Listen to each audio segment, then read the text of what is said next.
Hello, everyone. Thank you for stopping by today to Hearts Need Art. I am, and as you know, probably Judy. I'm the writer in residence with Hearts Need Art, and we minister to the cancer patients at the Methodist Hospital and University Hospital now in San Antonio.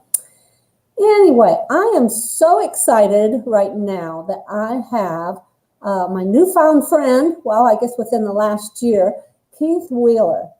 And Keith is a guru of all sorts when it comes to publishing.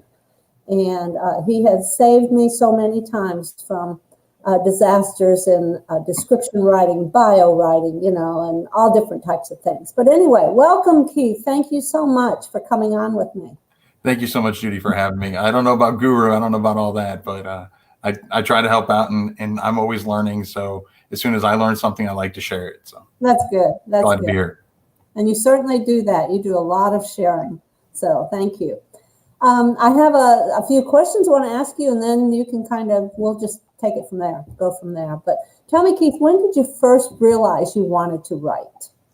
I've actually been writing pretty much my whole life, as long as I can remember. My mother's mother was a poet. She had a couple poetry books out there. And so I've been writing since I was little. I think the first one I actually had published was I was 14, a freshman in high school, and my English teacher had a writing contest that she did. We had to write poems, and she actually took mine and submitted it to a contest, and it won. And so it was actually published in an anthology, which ironically, my grandmother actually had 2 poems in that same book. Oh my goodness! So that's cool. So yeah, I have a copy of that and that book. So that's kind of where it all started.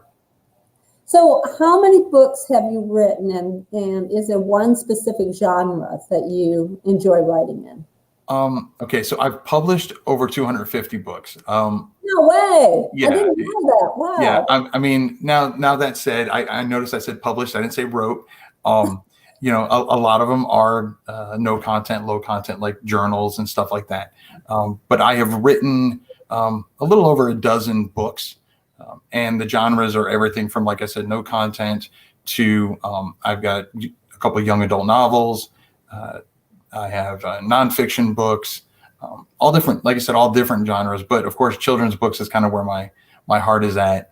My wife says it's because that's where my maturity level peaked, but whatever. And you have like a series of like a Mimi's series, is that right? Or is there a series of children's books? I do have a series of books, and it kind of started as a proof of concept. I wanted to prove that it was possible to create a book absolutely free. And so I actually did a children's book right here. And my buddy knows letters. This is a series. Right now there's 4 books in the series, and all of them were done 100% free. My buddy knows letters, which is the first one, that's actually won awards, and it has right now, I think on Amazon, like almost 50 reviews, and the overall review is like 4.8 stars or something like that. So it's gone really well. And then my other book, which we'll talk about a little bit later, but it's Mimi's Adventure right here. This one wasn't free to make, and it's going to be a series, but right now it's just a one-off. But yeah, the My Buddy Knows series, I've got those in stores in like 20 different stores. Yeah. So wow. Good. And when you've written in several different genres, do you write your pen names, or is it all under your name?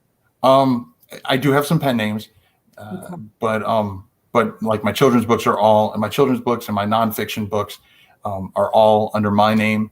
And another big niche that I'm in is softball, and that's not just I have 2 young adult books in there. One's a novel and one's a short read. And then I have like all different kinds of like puzzle books, all for that one genre, that one niche. Oh, wow. Okay. Yeah. So that's one that is also in my name. Great. Okay. So which genre is your favorite? If you have a favorite, which is your favorite? It's got to be children's books. It has to be. Yeah, I mean, like I said, my wife says it's because that's where my maturity level peaked. But my mom ran a daycare when I was growing up, so Okay. I've always kind of had that connection with with the younger age kids and wanting to teach them from an early age, and I got to see from that aspect, from the being around a daycare, I got to see a lot of great ways to teach and some ways not to teach, and some that parents would, either didn't have time or just, Right. didn't know how to teach certain concepts. And so that's definitely where plus they're just cute to look at, they're way more colorful than a novel. Yeah, yeah. Well, and so that tells me where you've gotten your ideas then. That was going to be my next question, where you've gotten your ideas for your children's books. Where do you get your ideas for, say, your no content or low content books? And a lot of our people may not know what that is. Yeah. Low content, no content. Well, I mean, first of all, I showed the Mimi's Adventure book. I actually wrote that over 18 years ago for my daughter, my oldest daughter, and it took me about 17 years before I got it published. So that's definitely my favorite book. As far as where I get the ideas, honestly, everywhere. Like, I mean, it's crazy. I mean, when it comes to no content and low content, sometimes I'll just be at a store and I'll see, a book, a low content, no content book, and no, not saying copy, but it gives me it sparks ideas, Yes. and I'm a very competitive person by nature, and so I'll look at it and I'll be like, oh, I know I can do that better, or I know I could do it for a different, something similar for a different niche. As far as what is no content and low content books, no content books are books where have no writing. So think of like line journals, sketchbooks, things where the content itself, there's no writing involved. Low content is obviously similar, but there is some writing involved, some already in there. Like, for example, it could be a journal. Matter of fact, one of the very first books I ever published was a softball journal that I actually created out of necessity. My two daughters played softball, and I wanted to be able to track certain things for them. Yes. And I found just in life, a lot of the best inventions come from necessity. And so, yeah, for those low content books, there are writing in there. But yeah, I mean, it's a whole different beast as far as that's concerned, compared to a regular, like a novel. Right.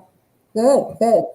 Well, you're an amazing wealth of knowledge for me. I know we've done a one-on-one consulting, I think back in January, February, and now I've subscribed to your channel and so excited about the Ink Slingers channel subscription there.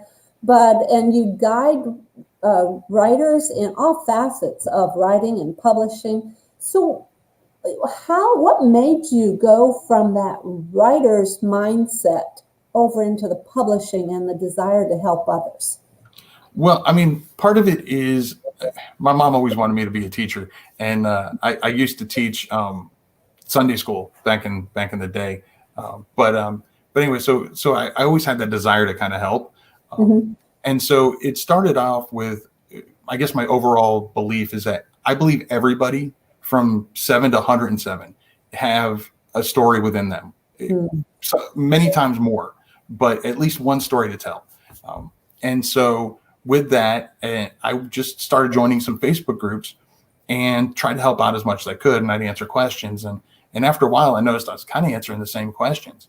And a buddy of mine, Dale Roberts, reached out to me and he's like, Keith, you have so much knowledge that you're actually doing a disservice to the community by not sharing it. So I was like, okay, well, nothing like a nice guilt trip to make you feel better. But so that's how the YouTube channel started. I'll be honest, you probably can't tell now, but I have huge anxiety when it comes to being in front of a camera and in front of people. I would never think that. Yeah, which is funny because in person I got no problem talking all day long, especially about books. But yeah, it's gotten better over the year or so that I've really started doing the YouTube channel. Well, I really appreciate the way you do everything very, they're kind of short.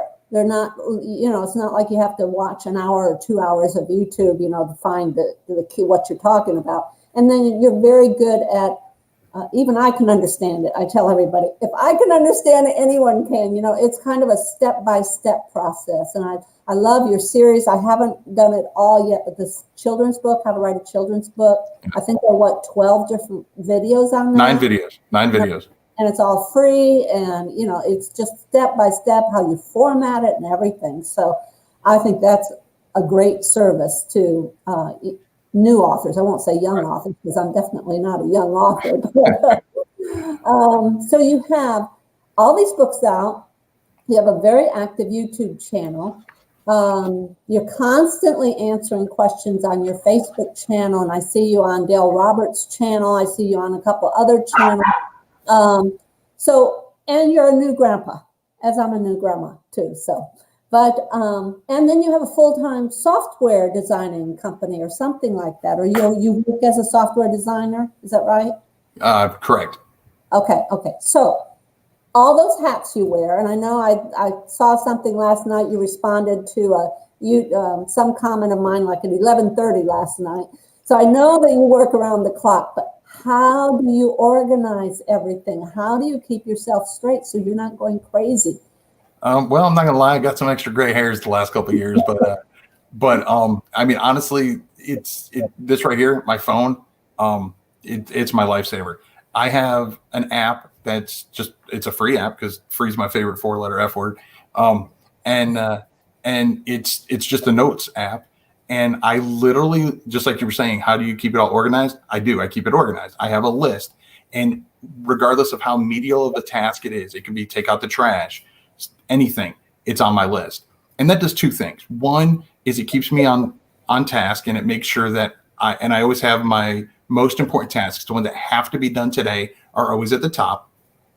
But then also, there were a lot of days that I'd be running around all day doing what I thought was a lot. And at the end of the day, I'm like, I don't feel like I've accomplished anything. Mm-hmm. And so by having this in here, I can see something tangible that shows me that I did accomplish a lot today. And that just really helps my mental health. Like, hey, you're you might not be, at the end of the track, but there's a light at the end of the tunnel, and you have accomplished this many things today.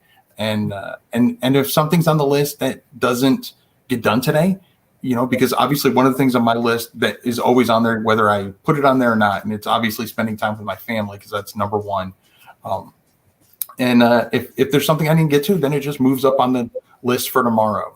And then right before I go to bed, I update my list for the next day. And that's pretty much it.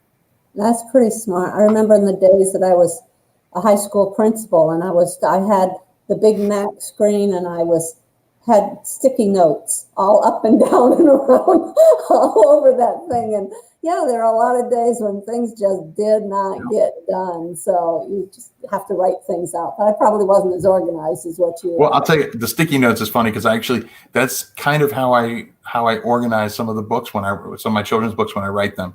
And that's in that series. But yeah, just taking the ideas and sticky notes, so then you can move them around to see if it flows better a certain way.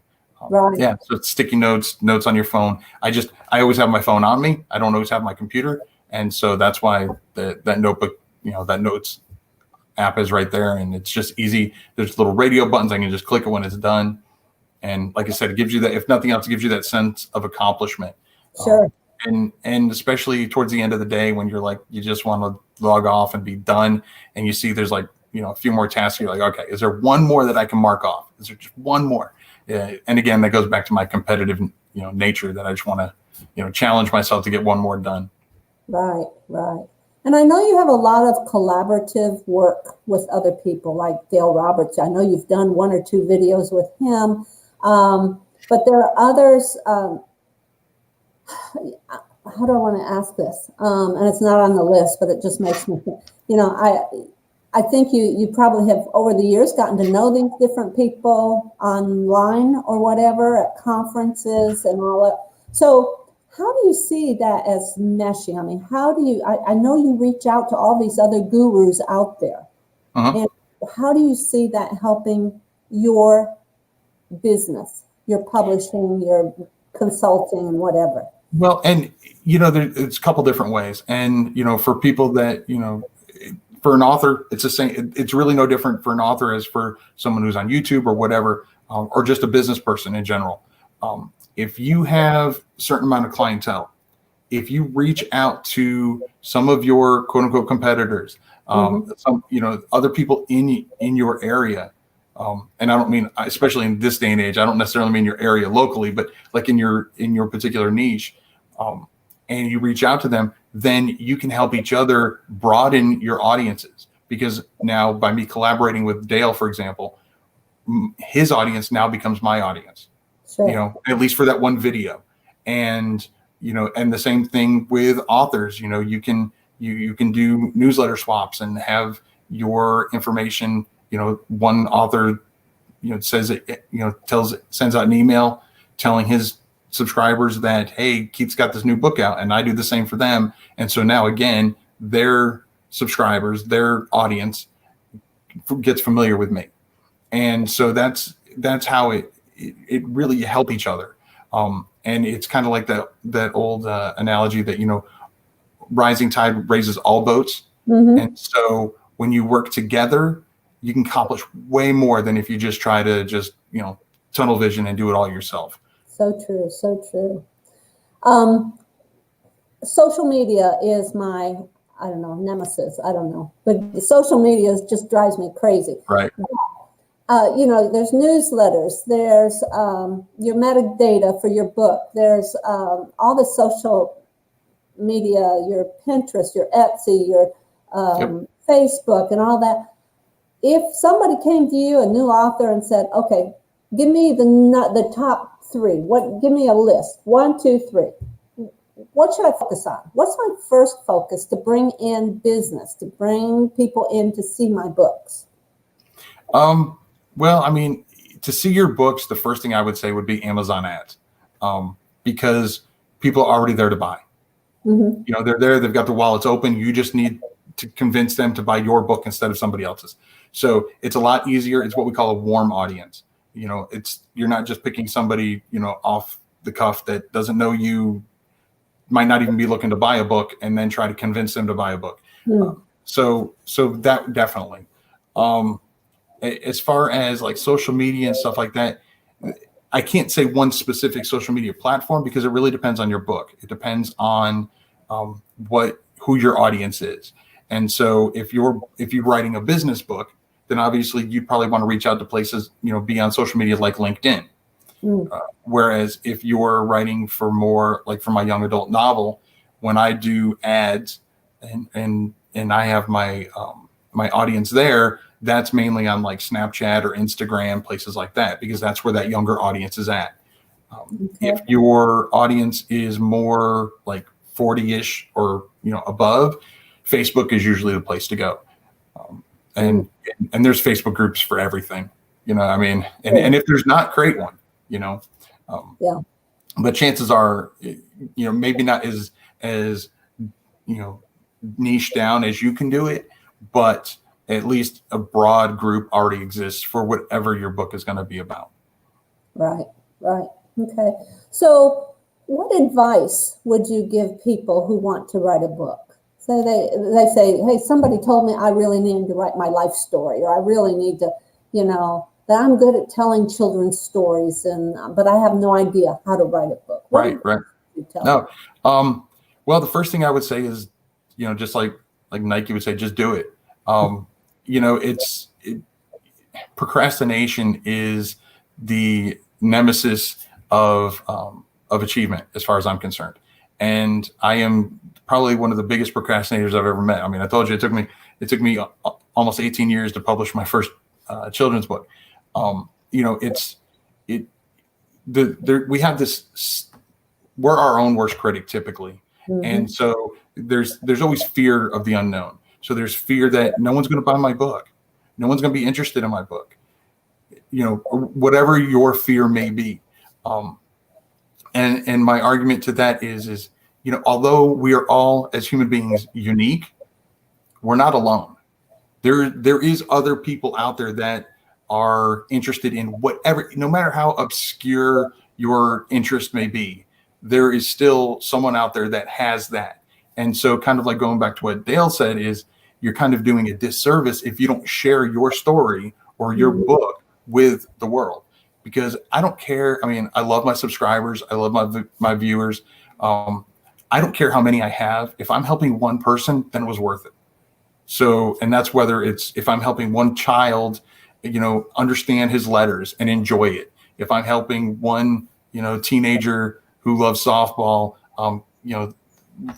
read a novel and enjoy it and kind of escape, then it's all worth it. If I'm helping an author for the first time, and I'll be honest with the YouTube channel, there's been many times when I've been like, I put a lot of time into this and I've got a lot of things on my plate, as you said, is it worth it? And then no sooner do I think that I'll get a comment that says that I've changed their life, or I helped them make it, their dream of writing a children's book come true, or whatever. So, all of that can await you if you just, like I said, just do it. And I don't mean, all right, starting tomorrow or starting Monday. No, today. Starting today, do it. Write it down. Even if you just write it down on a piece of paper to begin with, get an outline. And I can go on and on about outlines versus not outlining, but my point is start today. Good advice. Good advice. I have like 20 of these, with all these different, sections and. And just to add on to that, one thing that I wanted to mention is, don't worry about being perfect, because as a creator, as an artist, whether it's art of writing or whatever, as a creator, chances are it's never going to be perfect to us. There's always one more thing I could have added, or one thing I could take away, or whatever. And so done is better than perfect. So true. So true. Now I want to spend a little time here, Keith, to let people know just how they can contact you, maybe in full. I know you do a new video every Saturday and Wednesday. Is that right? Right now it's every Saturday and Wednesday. It's definitely always going to be every Wednesday for the foreseeable future. The Saturdays, I don't know. Well, I usually do series Saturday. And so depending on if I have a series to go through, then I'll do that. But definitely every Wednesday. Okay. And so they can, but it's Keith Wheeler Books when they go to YouTube. Because I went on Keith Wheeler and that's totally different. Nope, so it's Keith Wheeler Books. Yeah, so Keith Wheeler Books on YouTube. And then you have your website too, and there are a lot of good resources for authors there, right? Correct. And it's still there's certain pages that are still under construction because the old website it wasn't pretty enough for me.